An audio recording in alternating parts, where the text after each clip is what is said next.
os 5 solas da Reforma, os 5 solas da Reforma protestante.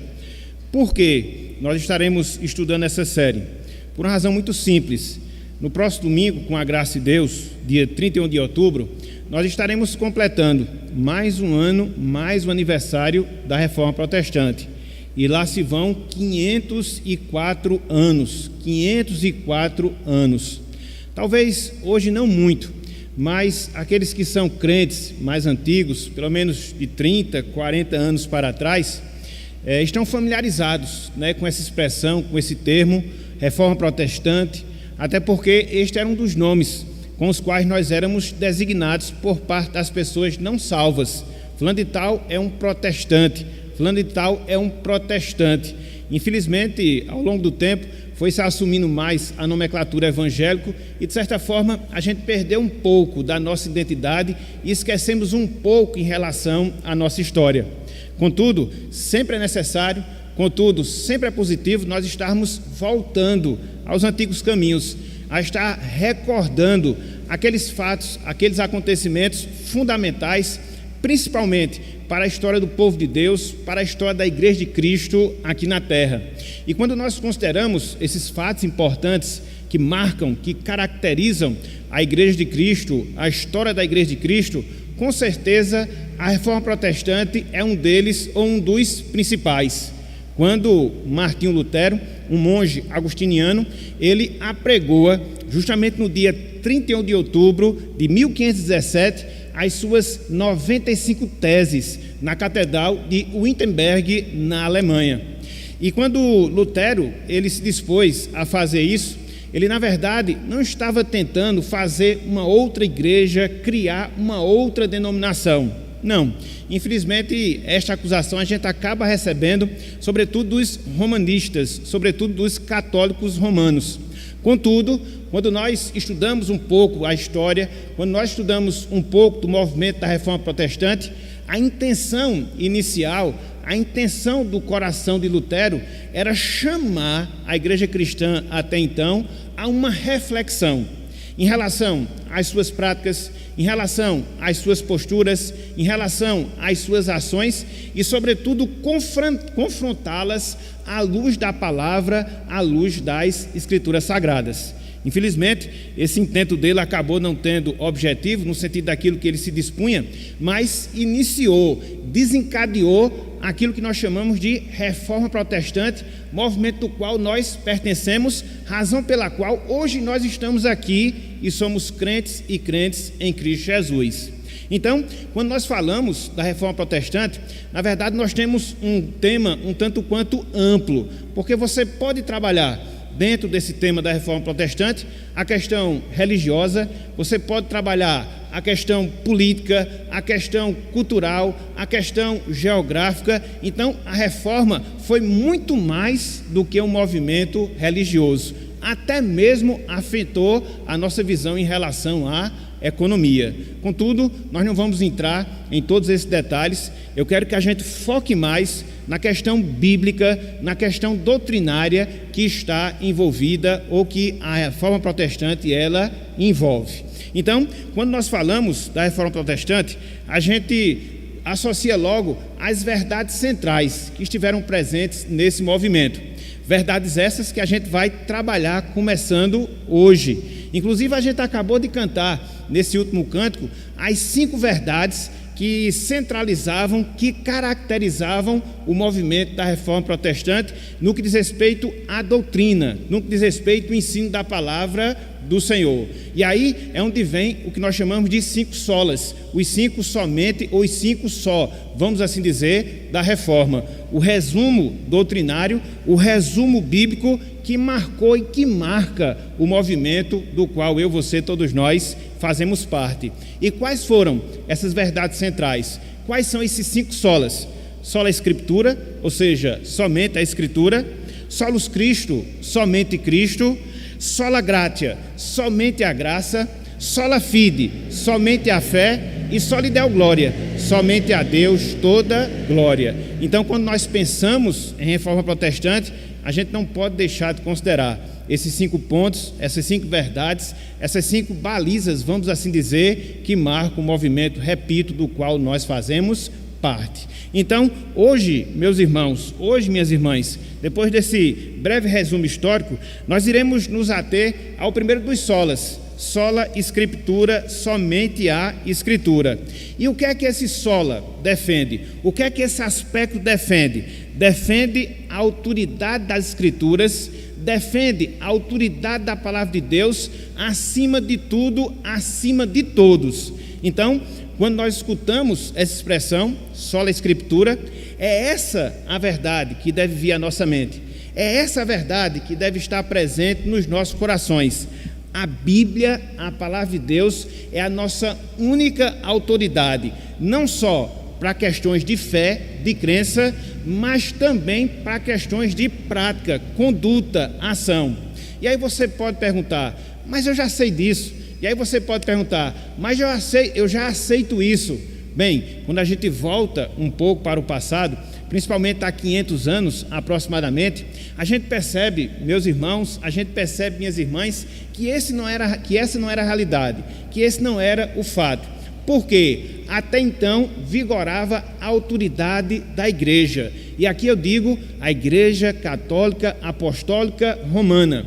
E muito embora a Igreja Romana ela até aceitasse a autoridade da palavra, ou seja, a autoridade das Escrituras, em muitos momentos ela nivelava a autoridade da palavra às tradições. Que tradições? As tradições que foram compondo a história da igreja ao longo da sua existência. E em alguns momentos as tradições elas tinham muito mais valor, as tradições elas tinham muito mais importância do que até mesmo as escrituras sagradas, a palavra do Senhor.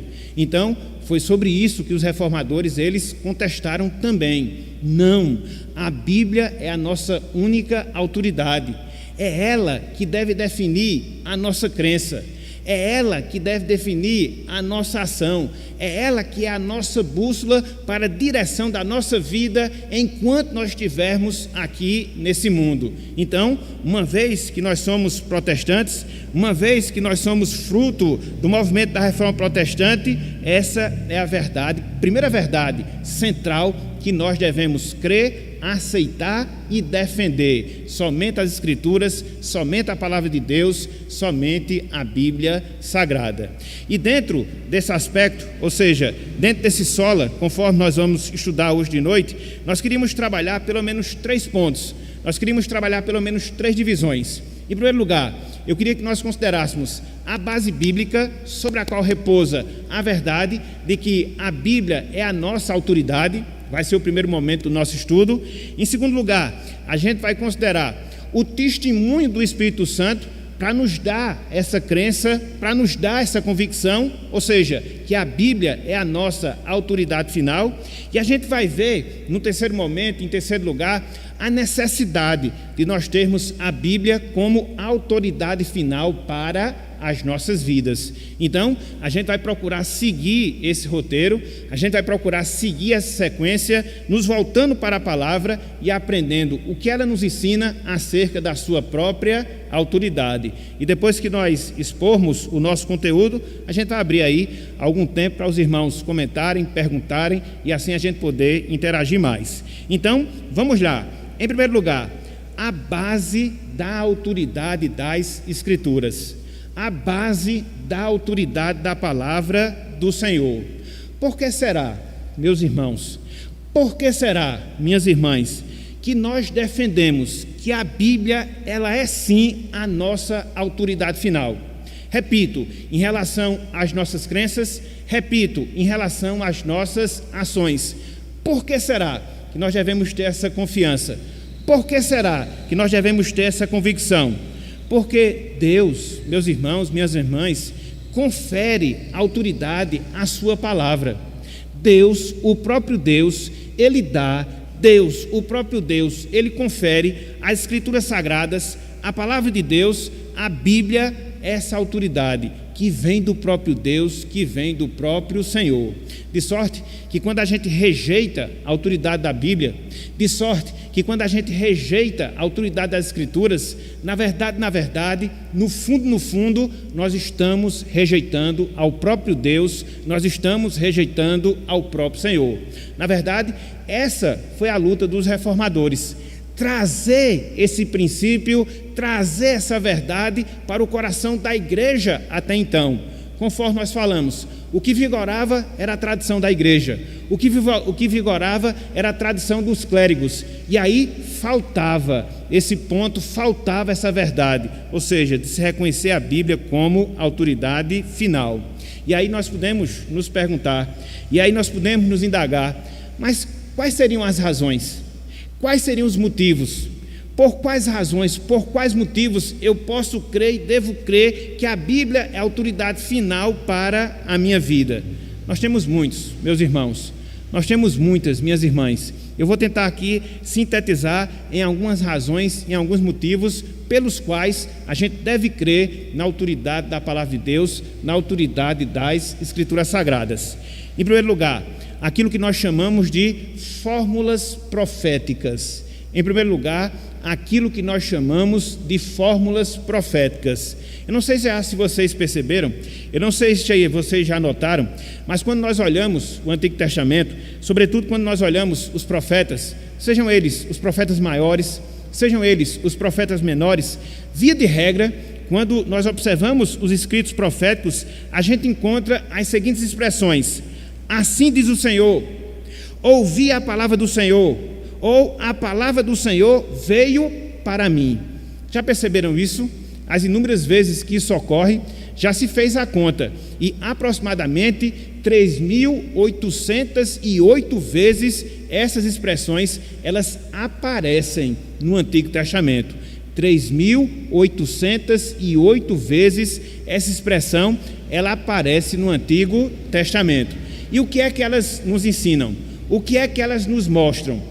Que os profetas, quando estavam falando, inspirados por Deus, que os profetas, quando foram levantados pelo Senhor, eles não estavam dizendo as suas próprias ideias, eles não estavam transmitindo as suas próprias convicções, eles não estavam transmitindo os seus próprios sentimentos, não jamais, mas eles estavam falando da parte de Deus, eles estavam falando da parte do Senhor. Então, quando nós olhamos para os livros proféticos e vemos essas palavras, na verdade, nós estamos escutando a própria palavra de Deus, nós estamos escutando a própria palavra do Senhor, que é a nossa autoridade final, até porque não existe uma autoridade que se iguale à autoridade de Deus, nem tampouco existe alguma autoridade que se eleve à autoridade de Deus, não, ela é a final. Então, quando você olha para aquilo que nós chamamos de fórmulas proféticas, você chega a essa conclusão. Ou seja, a Bíblia, ela tem a autoridade que Deus lhe concede e por isso ela é a autoridade final para as nossas vidas. Mas não só isso. Quando a gente chega no Novo Testamento, a gente percebe, meus irmãos, a gente percebe, minhas irmãs, o reconhecimento que Cristo, o nosso Senhor, que Cristo, o nosso Salvador, faz da autoridade da palavra de Deus, da autoridade da palavra do Senhor. Por quê? Porque, via de regra, quando Cristo estava ensinando, via de regra, quando ele estava anunciando a sua verdade, em alguns momentos ele fez uso do Antigo Testamento. E quando ele fazia uso do Antigo Testamento, ele dizia: como está escrito, como está escrito, como está escrito. Então, isso nos leva a entender que Cristo não baseava, em alguns momentos da sua vida, o seu ensino nele mesmo ou em pensamentos dos homens, mas sim naquilo que havia sido determinado, aquilo que estava prescrito no Antigo Testamento. Veja um exemplo desse fato, veja um exemplo dessa realidade. Abram aí, por favor, Evangelho de Mateus, capítulo 4. Evangelho de Mateus, capítulo 4. Só para a gente perceber o exemplo desse fato, o exemplo dessa realidade. Mateus capítulo 4. O que é que nós encontramos? Logo no início do capítulo 4, a tentação de Jesus, quando ele vai para o deserto e lá ele passa a ser tentado pelo diabo, e pelo menos nas 3 investidas que o diabo faz em relação ao Senhor Jesus Cristo, Cristo ele sempre responde, Cristo ele sempre contesta aquelas investidas usando o quê? O Antigo Testamento. usando a palavra de Deus para rebater aquelas seduções, para rebater as tentações do diabo em relação à sua vida. Então, veja, meus irmãos, perceba, minhas irmãs, como Cristo reconhecia a autoridade do Antigo Testamento, que era a Bíblia que ele tinha à sua disposição até então. O Novo Testamento, ele só iria ser escrito aproximadamente 15 anos depois do final do ministério terreno de Jesus Cristo. A Bíblia que Cristo dispunha para pregar, a Bíblia que Cristo dispunha era o Antigo Testamento, e ele tinha esse reconhecimento da Bíblia ser a palavra final. Veja, Mateus capítulo 4, versículos 4, 7 e também o versículo número 10. Mateus 4, versículos 4, 7 e também o versículo de número 10. Cristo diz, versículo 4: Jesus, porém, respondeu: está escrito, não só de pão viverá o homem, mas de toda a palavra que procede da boca de Deus. Ele fez isso baseado em quê? Deuteronômio capítulo 8, versículo 3. Então, quando ele foi incitado em transformar as pedras em pão e aí saciar a sua fome, ele responde com o quê? Com a palavra. Não só de pão viverá do homem, mas sim de toda a palavra que procede da boca do Senhor. Deuteronômio capítulo 8, versículo 3. Mas não só isso, versículo 7, no restante do diálogo que ele tem aqui com o diabo, ele diz: respondeu-lhe Jesus, também está escrito, não tentarás o Senhor teu Deus. Aqui ele estava rebatendo um uso indevido que o diabo havia feito, lá do Salmo 91, que incitava Cristo a saltar do pináculo do templo. E ele pega, mais uma vez, o livro de Deuteronômio, no caso, capítulo 6, versículo 16, e dá a sua resposta. Que resposta? Nós não podemos tentar o Senhor, nós não podemos tentar o nosso Deus. Mais uma vez, ele faz uso do Antigo Testamento. Mas não só isso, um pouco mais adiante, versículo 10, a palavra de Deus aqui diz: então Jesus lhe ordenou, no caso ao diabo, retira-te, Satanás. Veja, mais uma vez, porque está escrito, ao Senhor teu Deus adorarás, e só a Ele, a Deus, darás culto. Aqui ele está citando Deuteronômio capítulo 6, versículo 13, quando lhe foi oferecido todos os reis da terra para que ele se prostrasse perante o diabo. Então veja, meus irmãos, Cristo diante das tentações, veja Cristo diante das investidas do diabo. O que é que ele faz? Ele usa a palavra, ele reconhece a verdade da palavra, ele reconhece a autoridade da palavra, e com esta palavra ele rebate todas as incitações que o inimigo estava fazendo em relação a ele. Então, o que é que nós aprendemos a partir daqui? Que Cristo, ele reconhecia também a autoridade das Escrituras. Então, podemos crer que a palavra de Deus, ela é autoritativa, porque quando os profetas falavam no Antigo Testamento, falavam em nome de Deus, com a autoridade de Deus. Em segundo lugar, Cristo, no seu ministério, ele rebateu as investidas do diabo, usando também a autoridade da palavra, no caso do Antigo Testamento. Mas não só isso, quando a gente segue um pouco mais adiante, a gente percebe, pelo ensino dos apóstolos, o reconhecimento que os apóstolos eles tinham da autoridade das Escrituras nos seus próprios escritos, E aqui eu queria chamar a atenção, pelo menos, de dois apóstolos. O primeiro deles, o apóstolo Paulo. Segundo deles, o apóstolo Pedro. Ambos, meus irmãos, minhas irmãs, reconheciam que aquilo que eles falavam, quando falavam inspiradamente, falavam da parte de Deus, falavam da parte do Senhor, e falavam com essa autoridade, a fim de que as igrejas pudessem reconhecer, obedecer e seguir aquilo que eles estavam instruindo, porque na verdade não eram eles que estavam instruindo, mas era Deus através dele. Daí onde reside também a autoridade das Escrituras Sagradas. Vamos ver alguns desses exemplos, vamos ver alguns desses fatos. Primeiro deles, vamos retornar ao texto de Gálatas, capítulo 1, que foi o texto que a gente leu agora na parte introdutória do nosso estudo. Gálatas, capítulo 1, a partir do versículo 6. Veja o que Paulo aqui diz: admira-me que estáis passando tão depressa daquele que vos chamou na graça de Cristo para outro evangelho. Aqui é uma censura de Paulo contra os cristãos da região da Galácia. Infelizmente, se introduziu naquela igreja falsos ensinos que estavam querendo acrescentar, na verdade, apresentar um outro evangelho que obrigava os cristãos a se sujeitarem às tradições do Antigo Testamento que foram abolidas, que foram suplantadas pela obra de Cristo na cruz do Calvário. Então, aqueles irmãos haviam recebido o evangelho autêntico, verdadeiro, a palavra do Senhor, contudo, estavam sendo tentados a dar ouvidos a outro evangelho. Os falsos ensinamentos, eles sempre existirão. Sempre existirão. Estava até conversando com o Jonatas agora, antes de começar a nossa pregação. Infelizmente, os falsos ensinos, eles sempre existirão. E na verdade, cada dia que se aproxima o retorno de Cristo, eles vão se intensificar, eles vão se multiplicar. Daí a necessidade que nós devemos ter de estarmos seguros na palavra, nas Escrituras, bradando só as Escrituras, somente as Escrituras, diante desses falsos ensinos que infelizmente acabam sendo proferidos. Então, era o que acontecia aqui aos cristãos da região da Galácia. Mas não só isso, versículo 7, quando Paulo ele fala, o qual não é outro, senão que há alguns que vos perturbam e querem perverter o evangelho de Cristo.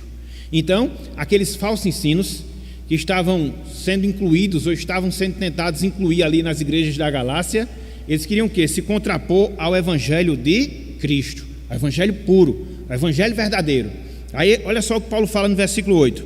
Mas, ainda que nós, veja, ou mesmo um anjo vindo do céu vos prega evangelho que vá além do que vos temos pregado, seja anátema, amaldiçoado eternamente. Aqui é uma coisa interessante, né? Olha a autoridade que Paulo tinha em relação ao seu evangelho. Tanto é que ele dizia que se houvesse a possibilidade de vir um anjo e pregar outro evangelho que Paulo não havia pregado, aquele evangelho era anátema, amaldiçoado eternamente. Então Paulo reconhecia, o evangelho dele era verdadeiro, ele havia recebido de Cristo, era autoritativo, ele falava com a autoridade que vinha de Deus, e ele não aceitava que fosse inserido um outro evangelho que não o dele. Então, a autoridade da palavra de Deus, a autoridade das Escrituras Sagradas. E aí, ele complementa a sua exortação, no versículo 9.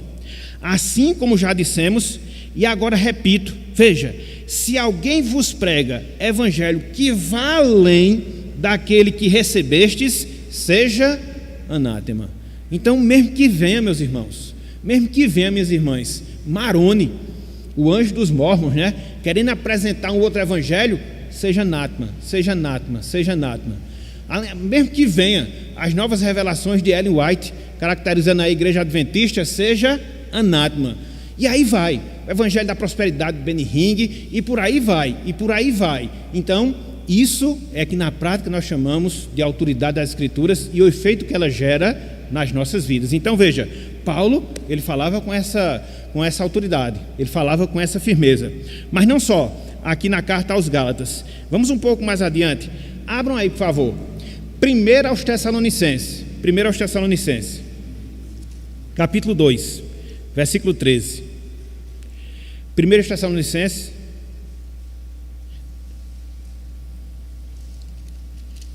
capítulo 2, versículo 13. Aqui o texto é mais forte ainda, dessa convicção pessoal que Paulo tinha na autoridade dos seus escritos, como vinda de Deus, como vinda do Senhor. É por isso que quando a gente olha uma carta, uma epístola, aqui no caso de Paulo, mas as demais epístolas que a gente encontra no Novo Testamento, não veja como palavra de homem, não veja palavra de ser humano aqui, veja a palavra de Deus. É por isso que os reformadores, eles tinham uma expressão bem interessante para designar a palavra.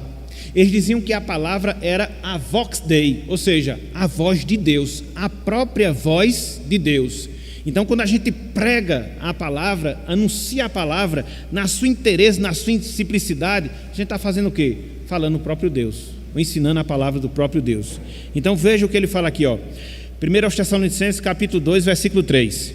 Ele diz: outra razão, ainda temos nós, para incessantemente dar graças a Deus é que, veja, tendo vós recebido a palavra que de nós ouvistes, no caso de Paulo e Silas, que é de Deus, acolhestes, não como palavra de homens, e sim, como em verdade é, a palavra de Deus, a qual com efeito está operando eficazmente em vós os que credes. Então os tessalonicenses, eles haviam recebido a palavra, no caso de Paulo, Silas, que foram as pessoas que foram levar o evangelho até aquela cidade, mas na verdade, eles não escutaram a palavra de Paulo como se fosse a palavra de um homem, mas eles escutaram a palavra de Paulo como se fosse a palavra de Deus, autoritativa, verdadeira, reconhecidamente necessária para a nossa obediência. Então, é isso que nós entendemos por autoridade da Escritura. Se vier um anjo falando outra palavra que não seja essa de Deus, ou que contraria essa palavra, amaldiçoado eternamente. Quando Deus nos fala pela sua palavra, reconheçamos que é a sua voz falando ao nosso coração. Então veja que Paulo, através desses dois exemplos, apenas esses dois, a gente vê justamente isso, o reconhecimento que ele tinha daquilo que ele falava como vindo de Deus, como vindo do Senhor. Mas era apenas Paulo que tinha essa convicção? Era apenas o apóstolo Paulo que tinha essa certeza no seu coração? Não, meus irmãos, não, minhas irmãs. O apóstolo Pedro também tinha. Abram aí, por favor, 2 de Pedro, capítulo 1. 2 de Pedro, capítulo 1. 2 de Pedro, capítulo 1.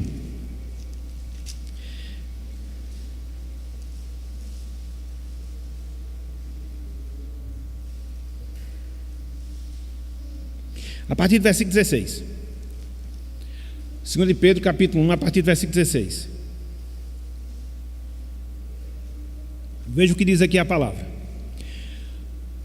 Porque não vos demos a conhecer o poder e a vinda de nosso Senhor Jesus Cristo, seguindo fábulas engenhosamente inventadas, mas nós mesmos fomos testemunhas oculares da sua majestade. Então Pedro aqui ele já vai defendendo aquilo que ele fala. Não foram fábulas que Pedro ensinou, não, muito pelo contrário, mas aquilo que ele havia escutado do Senhor. E ele diz: pois ele recebeu da parte de Deus, no caso Cristo, Deus Pai, honra e glória, quando pela glória excelsa lhe foi enviada a seguinte voz: este é meu filho amado, em quem me comprazo, que foi o momento em que Cristo ele foi batizado. Versículo 18.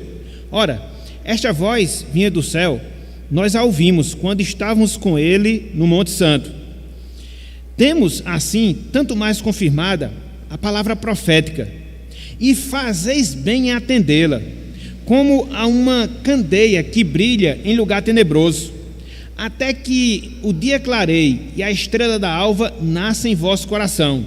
Veja, sabendo primeiramente isto, que nenhuma profecia da Escritura provém de particular elucidação, porque nunca jamais qualquer profecia foi dada por vontade humana. Entretanto, homens santos falaram da parte de Deus, movidos pelo Espírito Santo. Olha aqui, meus irmãos, onde reside a autoridade da palavra. Homens santos que falaram da parte de Deus, movidos pelo Espírito Santo. Por isso que aquilo que eles falam, escreveram, nós temos como verdade. Verdade absoluta, de regra, de fé, de prática para as nossas vidas. Porque não foram invenções humanas, não, mas o próprio Deus falando e falando através deles. Então, você observa não só a experiência de Paulo, mas também você observa também o ensino do apóstolo Pedro apontando para esse mesmo fato, apontando para essa mesma realidade. Então, fica a pergunta: devo crer na autoridade das Escrituras Sagradas? Sim. Por quê? Pela autoridade que nós encontramos nas fórmulas proféticas do Antigo Testamento. Por quê? Por causa do uso que Cristo fez do Antigo Testamento para rebater as investidas do diabo contra a sua vida. Por quê? Por causa do ensino dos apóstolos, que eram conscientes de que falavam da parte de Deus, de que falavam da parte do Senhor. Ou seja, tanto o apóstolo Paulo como também o apóstolo Pedro, eles tinham essa mesma confiança, eles tinham essa mesma convicção. Então, por isso, nós precisamos sim crer Por isso, nós precisamos sim defender a autoridade que nós temos de Deus, que nós a encontramos na sua palavra, nas Escrituras Sagradas. E aí, nós podemos nos perguntar, e aí nós podemos nos indagar, mas o que é que isso serve para mim? Qual é a lição que eu posso extrair desse ponto? Qual é a lição que eu posso extrair dessa verdade? Várias. Mas eu queria que nós pensássemos pelo menos em uma. E qual é? Meus irmãos, minhas irmãs, diante disso que nós vimos até aqui, o que é que fica de implicação? O que é que fica de aplicação para nós? A necessidade que eu, você, todos nós temos de sermos criteriosos em todos os ensinos que nós recebemos, conferindo com as Escrituras se as coisas de fato elas são assim. Nós precisamos ser criteriosos com todo e qualquer ensino que nós recebemos, fazendo uso de quê? Da Bíblia, para que assim, conferindo nela, a gente possa acatar ou não os ensinamentos que nós ouvimos, os ensinamentos que nós recebemos, quer seja na nossa igreja, quer seja fora dela. Isto é que nos cabe, dentro da autoridade que nós temos na palavra de Deus, dentro da autoridade que nós temos na Bíblia Sagrada. Infelizmente, meus irmãos, minhas irmãs, hoje acontece algo que acontecia bem comumente nos tempos da Reforma Protestante. E o que era? Muitas vezes as pessoas iam para a igreja, no caso a igreja romana, elas iam ouvir as homilias, as pregações, mas não tinham Bíblia para conferir. E aí iam apenas escutar e não tinham como fazer a avaliação se aquilo ali era verdadeiro ou falso. Muitas vezes se entusiasmavam com aquilo que falavam, com aquilo que ouviam, a oratória, o poder da persuasão, mas não conferiam com as Escrituras. Infelizmente, às vezes hoje, a gente acaba enxergando essa mesma realidade. Muitas pessoas indo à igreja, muitas pessoas escutando sermões, entre aspas, muitos deles sem muita base bíblica, muitas vezes pegando a Bíblia apenas para pretexto e não para contexto, e aí falando os seus pensamentos e as suas ideias, e muitas vezes a gente não tem o senso crítico de analisar se é assim mesmo que está escrito na palavra do Senhor. Nós não podemos ser assim. Uma vez que nós temos a palavra, e ela é a nossa autoridade final, a gente tem esse recurso, confrontar aquilo que a gente ouve, confrontar os ensinamentos que a gente recebe de acordo com o ensino da palavra de Deus, de acordo com o ensino da palavra do Senhor. E quando eu falo nisso, eu me lembro muito do exemplo dos nobres bereanos, que tinham esse senso crítico e tinham essa capacidade de avaliar, conferindo com as Escrituras. Abram aí, por favor, livro de Atos dos Apóstolos, capítulo 17. Atos dos Apóstolos, capítulo 17. E por causa disso eles se converteram. Que às vezes as pessoas falam dos crentes bereanos, né? Eles eram nobres, depois é que eles se tornaram crentes. Atos 17, versículos 10 a 12. Atos 17, versículos 10 a 12. Paulo estava em Tessalônica, foi expulso de Tessalônica e se dirigiu para Bereia. E como era de seu costume, ele foi para uma sinagoga, né? E lá estava pregando a palavra. Veja o que diz aí, versículo 10, 11 e 12. E logo durante a noite, os irmãos enviaram Paulo e Silas para Bereia. Ali chegados, dirigiram-se à sinagoga dos judeus. Ora, estes de Bereia eram mais nobres do que os de Tessalônica, pois receberam a palavra com toda avidez, examinando as Escrituras todos os dias, para ver se as coisas eram de fato assim. E aqui, meus irmãos, quem era o professor era Paulo. Mas os bereanos, vou avaliar Escritura com Escritura. Será que ele está falando aquilo que é certo? Será que ele está falando aquilo aquilo que é verdadeiro? Então eles eram nobres por causa disso. Senso crítico. A gente precisa ter senso crítico, analisar com a palavra. Aquilo que se diz é verdade, está dentro do contexto, é esse o significado do texto. Então a gente tem que fazer essas perguntas e exigir cada vez mais ensinos nesse sentido. Para quê? Para que a voz de Deus ela venha a ser escutada por nós.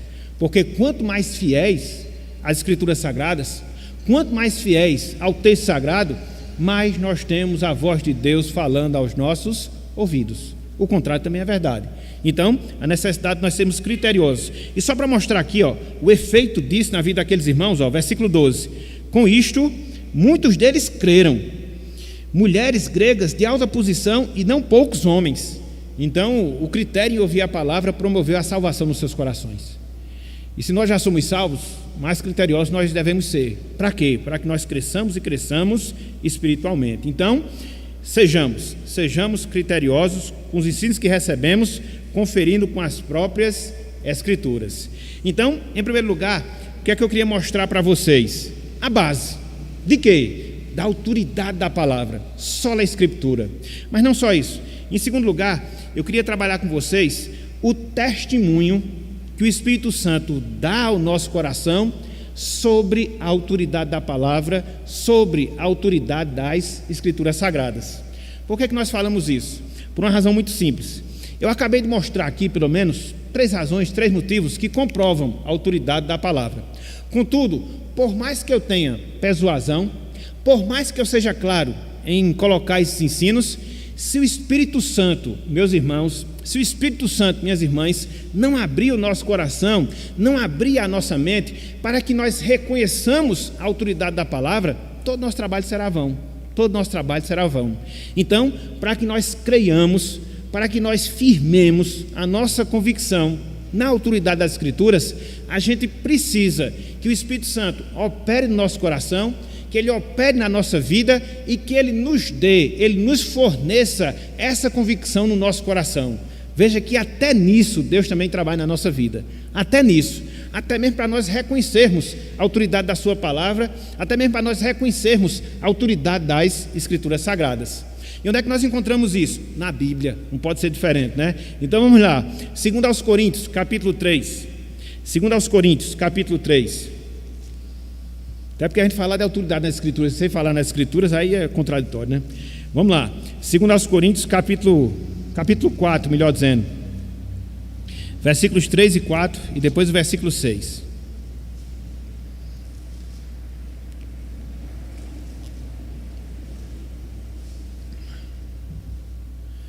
Olha só o que diz aqui a palavra, meus irmãos. 2 Coríntios 4, versículos 3, 4 e 6. Olhem só, vou começar com o versículo 3. 2 Coríntios 4, 3.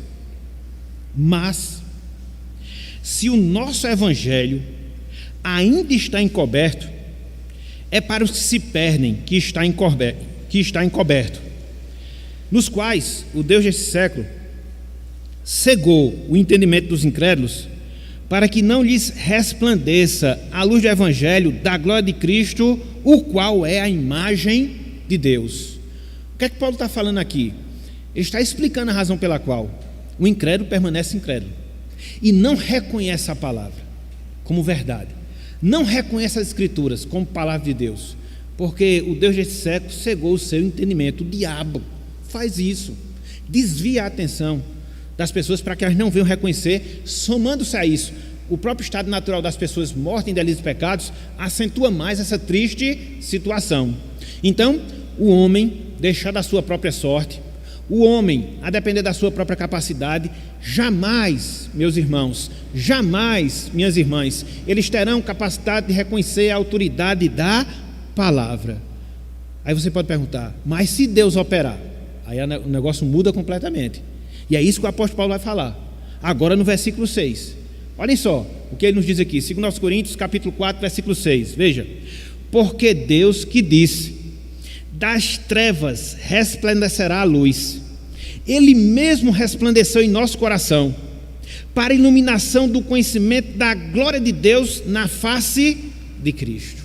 Então, quando Deus resplandece a luz do Evangelho e faz com que nós enxerguemos a Cristo, aí nós nos rendemos à autoridade da palavra do Senhor.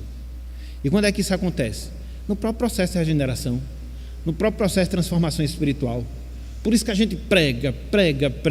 A gente não faz o apelo, mas em toda pregação a gente dá o apelo. A gente não precisa de uma cerimoniazinha depois do culto para que a pessoa possa vir aqui à frente, caso ela tenha se arrependido de seus pecados. Não, a gente tem que fazer isso na pregação, no anúncio do Evangelho, chamando os pecadores a se voltarem para Deus, a se voltarem para o Senhor.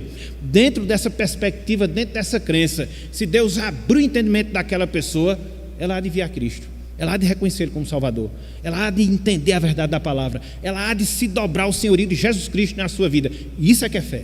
Isso é que é fé, e é nessa fé que a gente prega com ousadia, com sinceridade, com fidelidade as Escrituras Sagradas, porque nós confiamos na sua autoridade.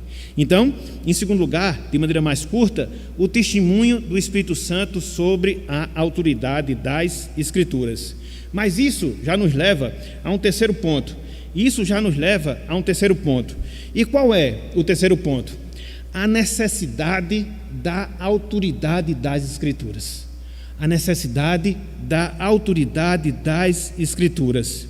A Reforma Protestante, meus irmãos, minhas irmãs, ela surgiu em grande parte da defesa que os reformadores fizeram, sobretudo Martinho Lutero, logo no início, da autoridade da palavra, da autoridade das Escrituras Sagradas.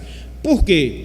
Porque nos tempos da Reforma, ou pelo menos um período um pouco antes da Reforma, existiam algumas fontes que reivindicavam para si a autoridade em detrimento à autoridade da palavra, a autoridade das Escrituras Sagradas. É aquilo que Paulo Anglada chama de usurpadores, roubadores da autoridade das Escrituras. E dentro daquele contexto da Reforma, dentro daquele contexto da Reforma Protestante, quais eram esses usurpadores? Quais eram essas fontes que queriam roubar a autoridade da palavra? Em primeiro lugar, meus irmãos, minhas irmãs, havia o tradicionalismo da Igreja Romana. E eu uso aqui a palavra tradicionalismo de maneira proposital. Não estou falando tradições, tradicionalismo. E já vou mostrar a diferença. Havia o tradicionalismo da Igreja Romana. Conforme nós falamos, a Igreja Romana defendia que a Bíblia ela só poderia ser interpretada à luz das tradições da própria igreja, aquilo que eles chamavam de tradição oral apostólica. O que é isso? Os apóstolos haviam ensinado muitas coisas, contudo essas coisas elas não tinham sido escritas na palavra. Foi feito de maneira verbal, foi feito de maneira oral. E aí, um apóstolo passou para os seus discípulos para os seus outros discípulos, isso tudo dentro da igreja, e aí a igreja foi armando todo o seu sistema de tradições e baseando a sua autoridade nessas tradições, mesmo que a palavra de Deus falasse o contrário. Então, se contestou justamente isso, se contestou justamente esse fato. Não.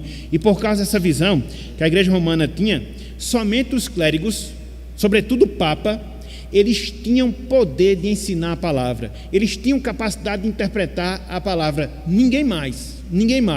Tanto é que a Bíblia em si, elas nem eram traduzidas para as línguas das pessoas, era escrita no latim, pegando ali a versão da Vulgata que eles usavam, e pronto. Então o conhecimento ficava restritos a eles mesmos, e sempre sujeitando à tradição da igreja. O que é que diz a tradição? Diz isso, então vamos fazer. Mas a Bíblia diz dessa forma: não, o que vale é a tradição.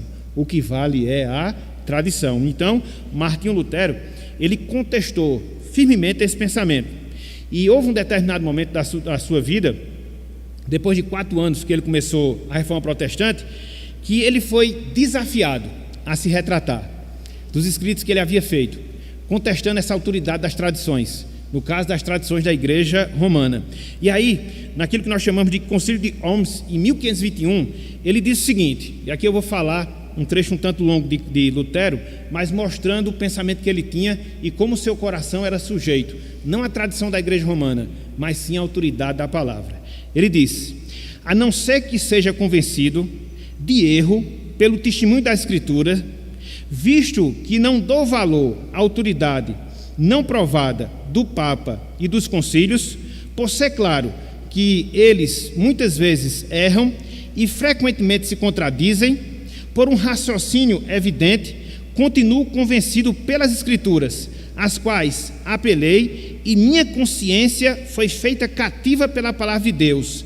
não posso e não quero retratar-me de qualquer coisa, pois agir contra nossa consciência não é coisa segura nem permitida a nós. Esta é a minha posição, não posso agir diferente, Deus me ajude, amém. Então essa foi a declaração que ele fez, confiando na autoridade das Escrituras e negando toda e qualquer tradição da igreja romana. E é interessante que dentro desse concílio de homens, foi um concílio onde havia não só reis, mas também clérigos, e saindo dali, ele teve, entre aspas, que ser sequestrado, porque senão ele seria assassinado. E foi nesse período em que ele foi, entre aspas, sequestrado, ele foi levado por um rei sob sua proteção, que ele fez o seu grande trabalho de traduzir a Bíblia para o alemão. E foi uma grande contribuição que ele deu à Igreja de Deus. Então, ele contestou justamente isso, o tradicionalismo da Igreja romana. Por isso nós precisamos de quê? De nos voltarmos para a autoridade da palavra, não as tradições da igreja, e sim a autoridade da palavra. Contudo, não foi apenas essa fonte que os reformadores eles enfrentaram e tentavam roubar a autoridade da palavra. Havia também aquilo que nós chamamos de emocionalismo dos místicos. Emocionalismo dos místicos. No período da Reforma, havia pessoas místicas dadas ao misticismo, e aí eles davam um valor muito exagerado às experiências sobrenaturais, em detrimento da palavra de Deus. Seria os renovados do tempo da Reforma. Eles eram chamados de os entusiastas. Então, eles davam muito valor àquilo que eles chamavam de luz interior, aquilo que sentia os seus corações, e não aquilo que ensinava, ou não aquilo que autorizava a palavra do Senhor. Então foi dentro desse contexto, de um lado os místicos, de outro lado os tradicionalistas, que fizeram com que os reformadores eles procurassem defender cada vez mais a autoridade da palavra, a autoridade das Escrituras. E hoje, meus irmãos, hoje, minhas irmãs, não é diferente. É o que a gente tem ainda. Por isso que eu sempre gosto de dizer que o tempo não muda, a história não muda. Salomão já havia falado isso, não existe nada de novo abaixo do céu. Então, as mesmas dificuldades que os reformadores eles tinham, seja no tradicionalismo da igreja romana, seja no misticismo dos espiritualistas, são as dificuldades que a gente tem hoje, por parte dos renovados, por parte até mesmo da própria igreja romana, que continua com as suas tradições. Então, a exemplo do que aconteceu no passado, hoje nós temos a mesma necessidade. Que necessidade? De defender a autoridade da palavra. E aí você pode me perguntar, então a gente deve desprezar as tradições? A gente deve desprezar as experiências que muitas vezes a gente tem na nossa vida? Não. Desde que fique claro isso, as nossas tradições, as nossas experiências, elas estejam sujeitas à palavra do Senhor. Por isso eu falei em tradicionalismo. Você ser uma pessoa tradicional não é ruim. Agora, você ser um tradicionalista é ruim. Por quê? Você baseia alguns costumes, alguns comportamentos, algumas ações e faz daquilo regra sem que haja base bíblica para você deixar para você fazer ou deixar de fazer determinada coisa. Então, é o cuidado que a gente deve ter. Nós devemos ser tradicionais, mas jamais tradicionalistas. Nós precisamos ter a nossa experiência em relação à nossa espiritualidade, mas jamais dentro do emocionalismo que seja afastado do ensino da palavra. São dois extremos perigosos, que a gente não pode correr nenhum nem outro. Vejam aí, meus irmãos, o que Paulo fala em 2 Tessalonicenses, capítulo 2. Paulo ele não está condenando as tradições, muito pelo contrário. A tradição que é bíblica, a tradição que é verdadeira. Por exemplo, nós somos congregacionais conservadores. Nós temos a nossa confissão de fé, 20 anos de confissão de fé. É uma tradição boa, ótima. E tudo que a gente baseia em termos de crença e fé está nela. E isso é o que nos caracteriza como grupo. Aqueles que não aceitam mais, e às vezes saem do nosso meio, porque não reconhecem as verdades. E aí, questão de cada um. Mas as tradições, elas são boas. As tradições são boas, desde que pautadas pela palavra. Olha só o que Paulo fala, 2 Tessalonicenses, capítulo 2, versículo 15. Olha só, ele diz: Assim, pois, irmãos, veja, permanecei firmes e guardais o quê? Guardais o quê? O que é que Paulo está falando aí? Guardar as tradições que vos foram ensinadas, seja por palavra, seja por epístola nossa, aquelas tradições que estiverem baseadas na palavra. Siga. Por isso nós somos conservadores. Temos a nossa conservação das nossas crenças, da nossa fé. Então, se tiver respaldo bíblico, siga. É isso que Paulo defende. Um pouco mais adiante dessa mesma carta, capítulo 3, versículo 6. Olha só o que Paulo fala aqui, ó. Nós vos ordenamos, irmãos, em nome do Senhor Jesus Cristo, veja, que vos aparteis de todo irmão que ande desordenadamente, e não segundo o quê? A tradição de que nós recebestes. Tradição não é ruim, desde que seja bíblica, desde que esteja respaldada pela palavra. Agora, tradições humanas, não, essas são ruins, elas são ruins. Então, não desprezemos as tradições, não desprezemos a emoção, desde que estejam vinculadas à palavra de Deus, que é a nossa autoridade final. Concluindo, meus irmãos, minhas irmãs, a Reforma Protestante foi um movimento que permitiu o retorno às Escrituras Sagradas.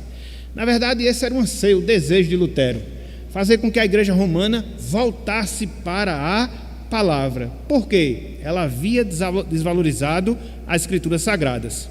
E hoje, o que é que a gente pode dizer? E hoje, o que é que a gente pode falar? Que nós precisamos de mais uma reforma. Eu me lembro aqui do que o pastor Armando dizia, isso há 20 anos aproximadamente, que a coisa já não era boa lá, né, há 20 anos. E ele sempre dizia, das duas, uma, ou Cristo volta, ou ele levanta outro Lutero, porque do jeito que está, as coisas não podem continuar. E olha que ele nem está vendo o que a gente vê hoje, mas a grande verdade é essa: nós precisamos de uma outra reforma. Por quê? Porque a gente vive, meus irmãos, aquilo que nós chamamos de período da pós-verdade. Vocês já escutaram essa expressão, né? Pós-verdade. O que é isso? Hoje não vale mais você ser convencido pela verdade. A verdade hoje já não tem valor. O que vale é o pensamento de cada um, a sua subjetividade, os seus sentimentos, mesmo que a verdade esteja ali, clara, estampada. Menino é menino, menina é menina. Mas hoje o que a gente escuta, mas não é bem assim, depende da construção da pessoa, da construção da sociedade. Olha como o negócio é. Pós-verdade. Isso acontece fora da igreja, isso acontece, infelizmente, dentro da igreja. Quando você tem uma igreja ortodoxa, que siga os princípios basilares da fé, que tenha um culto ordeiro, dominado pela razão, sujeito às escrituras, mas como é que a gente vai fazer hoje? Se hoje a gente vive uma nova realidade, as pessoas querem uma igreja mais atrativa, que bata palma, que balance, que faça isso, a Bíblia diz o quê? Não pode, então, não pode a autoridade das Escrituras. Então, perceba, meus irmãos, perceba, minhas irmãs, como a gente precisa do solo Escritura mais uma vez, somente as Escrituras mais uma vez, quer seja dentro do contexto da cultura, da sociedade na qual nós vivemos, infelizmente até mesmo dentro da igreja. Tudo que nós fazemos, deixamos de fazer, tem que ter o respaldo da palavra. Onde está isso nas Escrituras? Eu não sei, então leia, pesquise, estude. Agora, tudo aquilo que você crê, tudo aquilo que você faz, tem que estar aqui, no ensinamento que Deus nos deu e que nós encontramos na sua palavra. Foi isso que distinguiu o movimento da Reforma Protestante, foi por isso que nós estamos aqui, ou é por isso que nós estamos aqui, e nós devemos preservar essa herança, por mais difícil que seja, porque conforme a gente falou, dentro desse mundo relativista que a gente vive, ter valores absolutos é uma coisa um tanto quanto estranha, mas é isso, a gente tem que seguir nesses valores, seguir nesses parâmetros, porque dessa forma nós estaremos cumprindo a vontade de Deus em nossas vidas e na vida da sua igreja aqui na terra. Então, meus irmãos, minhas irmãs, que Deus ele nos abençoe, que Ele aplique a sua palavra no nosso coração e que nós possamos cada vez mais crer na autoridade única e exclusiva da palavra para as nossas vidas, quer seja na nossa conduta, quer seja na nossa fé, quer seja no nosso culto, enfim, em tudo que nós fazemos em nossas vidas. Que Deus nos abençoe. Amém.